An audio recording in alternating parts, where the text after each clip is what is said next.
Time for the market report. Prices headed back up after a slump. And we'll hear some economists talk about it. But first, the numbers. What were the week's biggest gains and losses? And then, Extension economist Brian Mills has some advice for producers. And finally, more market talk, this time about prices and how that's affected the American farmer and rancher. So, markets closed trending up with only one exception. Let's take a look. The week's biggest gain, lean hogs up over 3¼ cents. That's more than a 4% increase from the previous week. The week's only loss, wheat down 1¼ cents. That's nearly a 1/4% decrease from the previous week.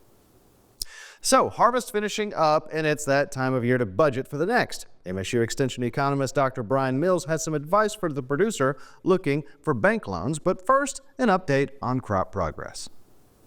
In the 18 highest corn-producing states, harvest nearly complete, 96% as of November 23rd, 1% less than the 4-year average. In the 15 highest cotton-producing states, harvest at 79%, once again 1% lower than the 4-year average. In the 18 highest winter wheat states, looks like the crop's been planted and is beginning to emerge. For sure, what we need to be talking about is, budgeting and then the financial statements, and making sure that farmers understand what's going on in their business. And the financial statements do that. I mean, enterprise budget is one form of that, but having your balance sheet, your cash flow, your income statement, all those are going to also help you, right? And they help you in if you're taking it to your bank, you have an idea of here's everything that's going on in my business, and showing them, based off your enterprise budget, right? I'm going to project to make this much money for these crops. This is how it impacts my financial statements, which then shows, how you're impacting those financial ratios, which again is what the bank cares about, right? They want to make sure that your business is staying in business, right? And how, risky or how much in trouble it might be financially. And so being able to show them a plan that goes through your enterprise budget, your financial statements, and how that impacts ratios is going to make you more financially stable in their eyes. And so I think that's really important that producers need to know, is that all these statements, these financial information is important to know. So prices have been challenging this year for the producer, and this fall is no exception. What are the experts talking about, and what potential issues can we see coming? Analysts Chris Robinson and Ernie Goss give their advice. We have the herd's too small. You have to have some motivation for ranchers to hold back the mama cows. There's been all kind of talk about there were rumors that they were gonna pay people because you have to rebuild the herd. It's not like when you had the problems with chickens or eggs, it can come back very quickly, or even with hogs, it comes back quickly. So that's the problem. And you talked about prices. We had an all-time high, and now we're back to basically trading $2 fat cattle, which years ago would have been crazy. And we got $3 feeder cattle, which years ago would have been crazy. We went from 380, we had a 10-month rally where we rallied 111 points in feeders.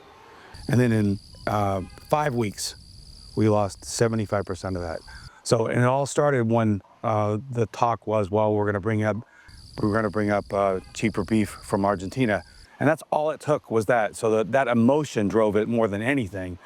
And this is why commodity trading is so difficult, because there are the facts, there's a side of the herd, there's the supply and demand, and then there's the emotion.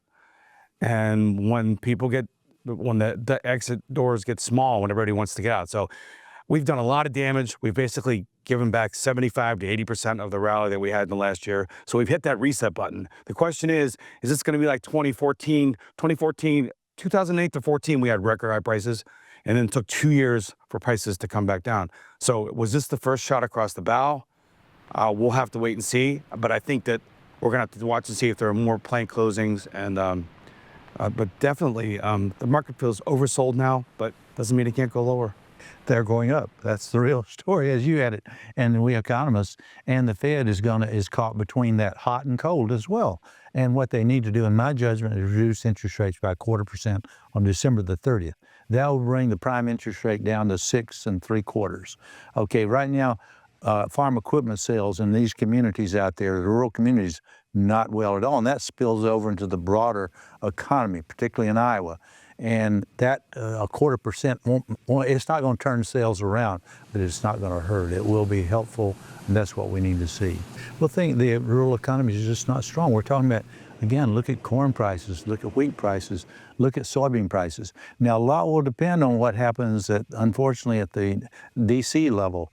What about Argentina beef coming in? I mean, there's a heck of a lot of resistance to that, and there is a primary. There are a few years from now, but nonetheless, Iowa's the first on the Republican side anyway. So there are political issues, and we need to see higher prices.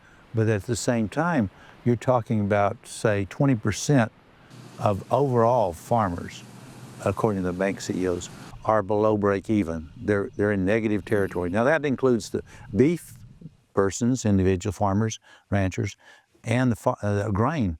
Grain's much higher underwater. And that's it for a deeper look into the markets. Harvest almost done. We're already looking at next year.